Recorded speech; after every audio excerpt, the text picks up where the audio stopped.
The night my parents threw me out into a blinding snowstorm. They looked me straight in the eyes and said I wasn't their responsibility anymore. The freezing wind hit my face the second the front door slammed behind me. I stood there holding one old backpack, trying to understand how the people who raised me could leave me outside on the coldest night of the year. I truly believed I would never see another sunrise. Years later, those same people stood at my front door asking me for the help they once refused to give me.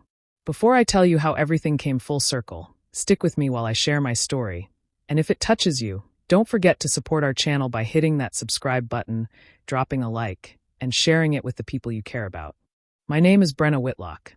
I was 24 years old, and I lived with my parents on the edge of a small town in rural Minnesota. Life was never easy in our house. I worked hard, paid my own bills whenever I could, cleaned the house, cooked meals, and tried my best to keep peace in the family. No matter how much I did, it was never enough for my parents. My mother, Marlo, always found something to criticize. My father, Gideon, rarely defended me. Instead, he stayed quiet and let everything happen. The biggest problem in our family was my younger brother, Dax. He could make mistake after mistake, and somehow my parents always found a way to excuse him. If he wasted money, someone else was blamed. If he broke something, it became someone else's fault. If he lied, they believed him anyway. I learned a long time ago that I would never come first in their eyes. One evening, everything finally exploded. Money had become a serious problem in our home, and another argument started because of Dax's reckless choices. Instead of asking him to take responsibility, my parents turned all their anger toward me. I tried to explain that I wasn't the reason our family was struggling, but they refused to listen. Every word I spoke only made them angrier. Then my father pointed toward the front door and told me to leave. My mother grabbed my backpack, threw it outside, and said if I thought life was so unfair, I could figure it out on my own. Before I could say another word, the door slammed shut behind me while snow covered the ground around my feet. I pulled my jacket tighter around my body and started walking without knowing where I was going. The snow kept falling harder, and the road was almost impossible to see. My hands felt numb, and my boots were soaked with icy water. Every step became slower than the last. I looked around, hoping to see a passing car or a house with lights on, but the road was empty. The cold reached deep into my bones, and I began losing all feeling in my fingers. I kept telling myself to stay awake and keep moving, but my body was giving up. My legs became weak, and my breathing felt heavy. After what felt like hours, I stumbled toward the side of the road and collapsed near a mailbox. I closed my eyes for just a moment, thinking maybe I would never open them again. A voice suddenly called out to me. I felt someone gently shaking my shoulder and wrapping a thick blanket around me. When I opened my eyes, I saw an older woman with kind eyes looking down at me. Her name was Laureen Ashcroft, a retired schoolteacher who lived alone in a nearby farmhouse. She had seen me lying in the snow while checking her mailbox. Without asking questions, she helped me into her truck and drove me to her home. Inside, the warm air made my frozen skin sting, but I was thankful to be alive. Laureen helped me out of my wet clothes, gave me clean blankets, and placed a cup of hot soup in my hands.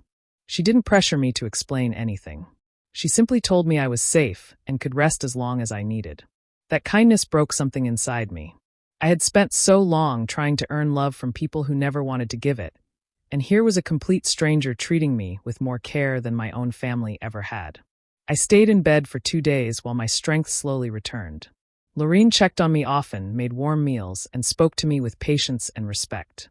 As my body healed, my heart faced a painful truth. I finally accepted that there was no home waiting for me anymore. The people I had called my family had made their choice, and I could not keep hoping they would suddenly change.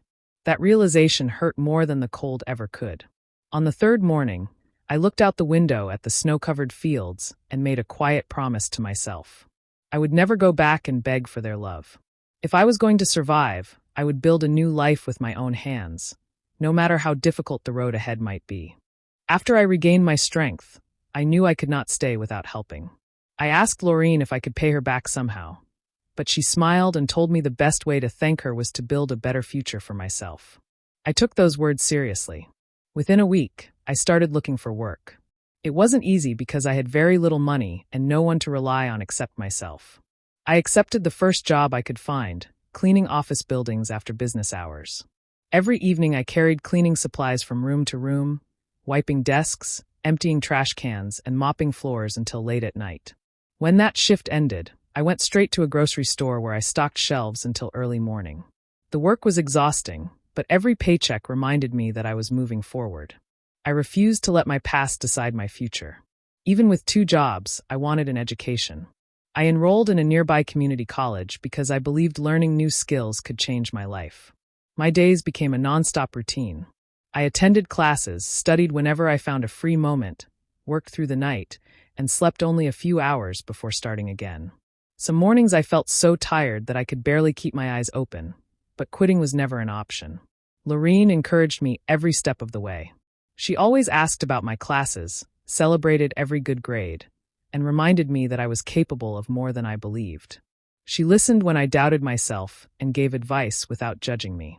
Little by little, she became the caring parent I had always wished for. During one semester, I took an introductory bookkeeping class. Numbers came naturally to me. I enjoyed organizing records, balancing accounts, and solving financial problems.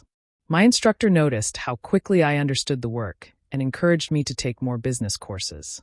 I followed that advice and discovered I also enjoyed budgeting, planning, and finding ways to improve how businesses operated. For the first time in my life, I felt like I had found something I was truly good at. My confidence slowly returned with every class I completed and every paycheck I earned. I no longer saw myself as the scared young woman who had lost everything. I started believing that I could stand on my own without depending on anyone else. The road was still difficult, but each small success gave me more strength. I realized that independence was not built in one day. It was built through thousands of small choices to keep going, even when life was hard. Those choices were slowly creating a future that belonged to me alone. After finishing my business courses, I started applying for better jobs. Most companies wanted people with years of experience, so I received many rejection letters. I refused to give up. One afternoon, I was invited to interview at a small manufacturing company that made metal parts for farm equipment. The business had been losing money for several years, and many employees believed it would soon close. The owner, Ellis Norwood, was honest during the interview. He told me they could only offer a modest salary because the company was struggling. I accepted the position without hesitation because I saw it as an opportunity to prove myself. During my first few weeks, I carefully studied the company's financial records. I noticed unnecessary spending, unpaid invoices, and poor budgeting. Instead of complaining, I made detailed reports and suggested practical ways to reduce costs and improve cash flow. Ellis listened to every idea with an open mind. Together we created a plan to organize expenses, negotiate with suppliers, and collect overdue payments. The changes did not bring success overnight, but month after month the company slowly became stronger. Employees who once feared losing their jobs began smiling again as new orders arrived. Ellis often thanked me for my hard work, but I always reminded him that saving the company was a team effort. Even so, he believed I had played an important role in turning things around. As time passed, Ellis became more than my employer. He became my mentor. He taught me how to make difficult business decisions, how to earn people's trust, and how to stay calm during challenging times. He treated me with respect and encouraged me to keep learning. One day he called me into his office and surprised me with an offer. He wanted me to become his business partner. I was speechless because no one had ever believed in me that much before. After thinking carefully, I accepted. The following years were filled with steady growth. The company expanded, hired more workers, and earned a strong reputation throughout the region. My income increased, but I never forgot the days when every dollar mattered. I continued saving carefully instead of spending carelessly. Eventually, I had enough money to buy a beautiful house with a large front porch and tall trees surrounding the property. The day I received the keys, I walked through every room in silence, grateful for everything I had achieved. It was the first home that truly felt like mine. I never called my parents to tell them where I lived or what I had accomplished. They had chosen to remove me from their lives years ago, and I chose to leave the past where it belonged while focusing on the peaceful future I had worked so hard to build. Several years passed, and I rarely thought about the people I had left behind. My days were filled with work, new goals, and the quiet life I had built for myself. Then, once in a while, I would run into someone from my hometown during a business trip or at a local event. They recognized my name and asked if I had heard what was happening with my family. I never asked for details, but people talked anyway. Piece by piece, I learned what had happened after I left. Dax had never changed. Instead of becoming more responsible, his decisions became even worse. He jumped from one idea to another, hoping to make easy money, but every plan failed. He borrowed money from banks, friends, and anyone willing to trust him. When he couldn't repay what he owed, he went back to my parents asking them to save him. Just as they always had, they rushed to fix his problems. They paid his debts again and again, believing the next time would finally be different. It never was. Every rescue only encouraged him to make another careless choice. As the years went by, the financial pressure became too much. My parents refinanced their house to get more money. When that wasn't enough, they emptied the retirement savings they had spent decades building. Even after giving up so much, the bills kept growing. Interest piled up, loans became larger, and the debt became impossible to control. Friends who once tried to warn them slowly stepped away because they refused to listen. They continued protecting the one child they believed could do no wrong, even as everything around them fell apart. Eventually, they lost almost everything they had worked for. Their financial security disappeared, and the life they had built over many years was gone. Hearing those stories brought mixed emotions. Part of me felt sad because no one dreams of seeing their family suffer. Another part of me remembered all the choices that had led them there. They had ignored every warning and continued making the same decisions. None of it had happened overnight. It was the result of years of refusing to face the truth. I never celebrated their problems, and I never wished them harm. At the same time, I knew their situation was no longer my responsibility. I had spent enough of my life carrying burdens that did not belong to me. I quietly listened, thanked people for sharing the news, and continued with my own life. After each conversation, I returned home, focused on my work, and appreciated the peaceful future I had created. I had learned that looking back would never help me move forward, so I chose to keep my attention on the life I had earned instead of the one I had left behind. One winter evening, snow covered the streets outside my house. I had just finished making dinner and was reading a book near the fireplace when I heard a slow knock at my front door. It was already dark, and I wasn't expecting anyone. I looked through the front window, but could only see two figures standing on the porch. They looked tired and cold. I walked to the door and opened it. The moment I saw their faces, I froze. Standing in front of me were Marlowe and Gideon. Time had changed them. Their hair had turned gray, their faces looked older, and their expensive clothes had been replaced by worn winter coats that looked too thin for the weather. For a few seconds, none of us spoke. They stared at me as if they weren't sure they had found the right house. I could see the surprise in their eyes. They were looking at someone they no longer recognized. I was no longer the frightened young woman they had pushed out of their home. I stood confidently in the doorway of a house I had earned through years of hard work. My father finally broke the silence. In a quiet voice, he asked if they could come inside because they had nowhere else to go. My mother lowered her head and avoided looking directly at me. The words hung in the cold air while snow continued falling around us. My hand remained on the doorknob as I looked at both of them. Suddenly, memories rushed back into my mind with painful clarity. I remembered another winter night when I had stood outside a different front door. I remembered pleading with my parents to let me stay inside where it was warm. I remembered the freezing wind, the heavy snow, and the feeling of being completely alone. I could almost hear the sound of that door closing again. For a moment, it felt as though the past and the present had come together on my front porch. My heart raced as I tried to control my emotions. Part of me wanted to close the door and walk away without saying a word. Another part of me refused to become the kind of person they had been. I took a deep breath and stepped aside. Without saying much, I allowed them to enter. They quietly removed their wet boots and stood in the entryway, looking around the house with expressions of disbelief. Neither of them spoke about why they had come or how they had found me. The silence inside the house felt heavier than the snow outside. I knew this visit was not an accident. After all these years, the past had finally arrived at my front door, and I had a feeling that everything I had tried to leave behind was about to be brought back into my life. I served a simple dinner, and we sat around the table in complete silence for several minutes. The only sound was the ticking clock on the wall. My parents looked uncomfortable, glancing at each other as if they were waiting for someone else to speak first. Finally, my father cleared his throat. He admitted that they had lost almost everything. The house was gone, their savings had disappeared, and they had nowhere left to turn.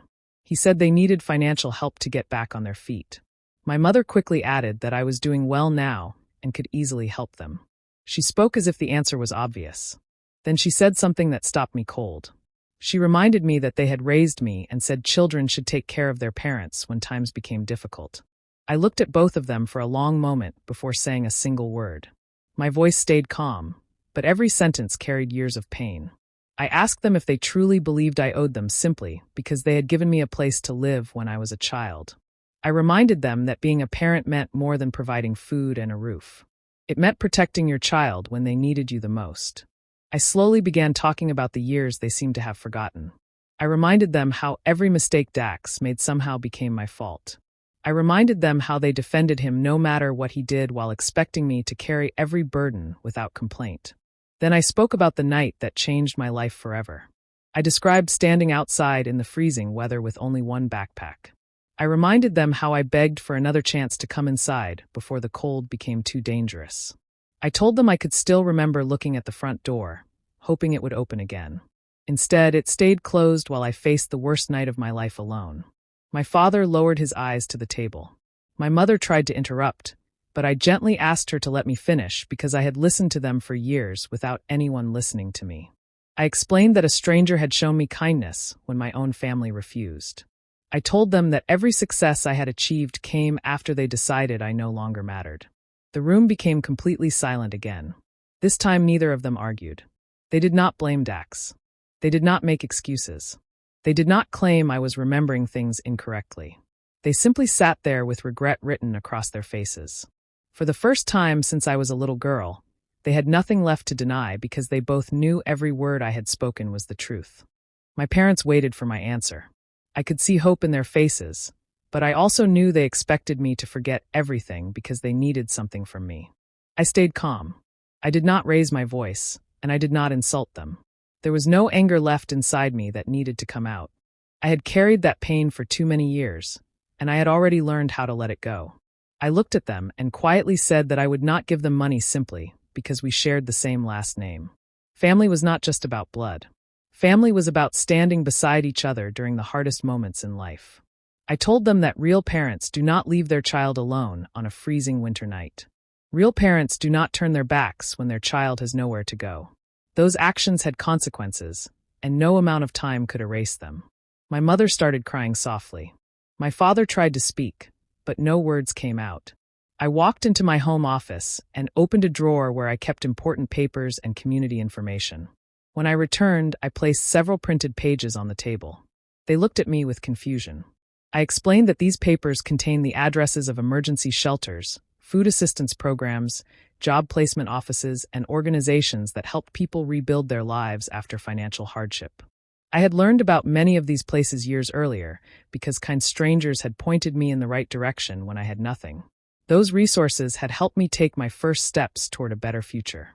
I slid the papers closer to them and said that these organizations were filled with people who truly wanted to help.